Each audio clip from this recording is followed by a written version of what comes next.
All right, music fans, welcome back to the Real Music Observer. It's Dave, observing real music in real time for real people, just like you right there and just like me right here. Finally got back out to the outdoor studio where it is still rather brisk, but for this New England boy, really just a walk in the park.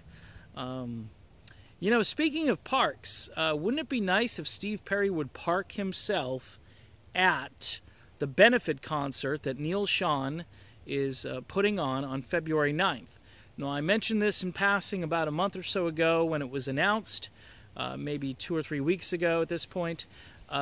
Wouldn't it be nice to have Steve Perry go to this event? Now, how do you get Steve Perry to go to this event? Well, if you're a Journey fan, you got to make a ruckus, and if you're a Neal Schon fan, if you're still able to follow and tweet directly to Neal Schon, which unfortunately I lost my privileges last summer during our little back and forth where he was actually talking to me in tweets, but I couldn't tweet back because I had been blocked. And no hard feelings, Neal. It's not a big deal. I understand. You just thought I was another anti-Neal troll, but I turned out to be something far different. The point is that if you're friends with Neal Schon, hey, wouldn't it be great if Steve Perry actually showed up for a couple of songs? Hey, Neal, do you got Steve's phone number? Maybe give him a call, say, this is for a really good cause. This is for victims of the California fires. Steve Perry has always been into charitable events, and I believe this could really stir something in him. He could say, look, it's for a really good cause, and I think I ought to show up. I also think that the planners here really need to get the video cameras and the audio equipment up and running.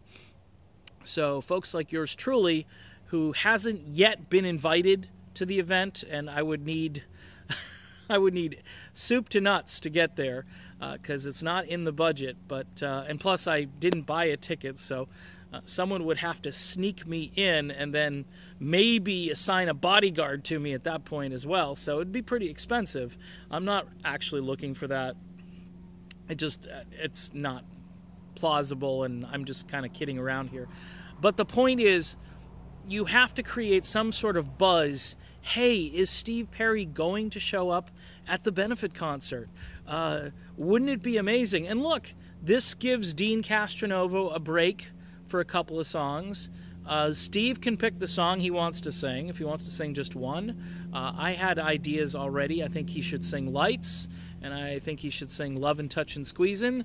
If Lovin', Touchin' is a little too high and too much for him, then just let him sing what he wants to sing. It's Steve's choice, you know what I mean? If he shows up, they should play it in whatever key he wants it in, and it should be any song he wants to sing.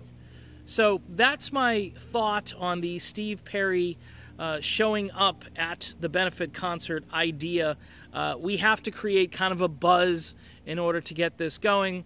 We've got about a month to go, and, you know, Perry is a very spontaneous guy, and who knows, maybe he just gets it in his head that he needs to show up for a song or two to make rock history, and then, you know, the rest will be just fun to see and watch, and we'll all be gloating because the fans and folks like me and other YouTubers actually got the ball rolling.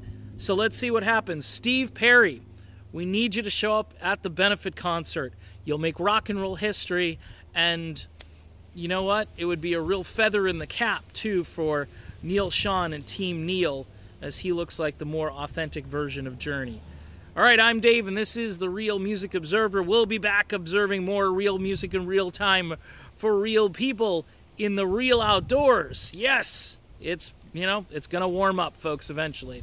Talk to you soon, everybody.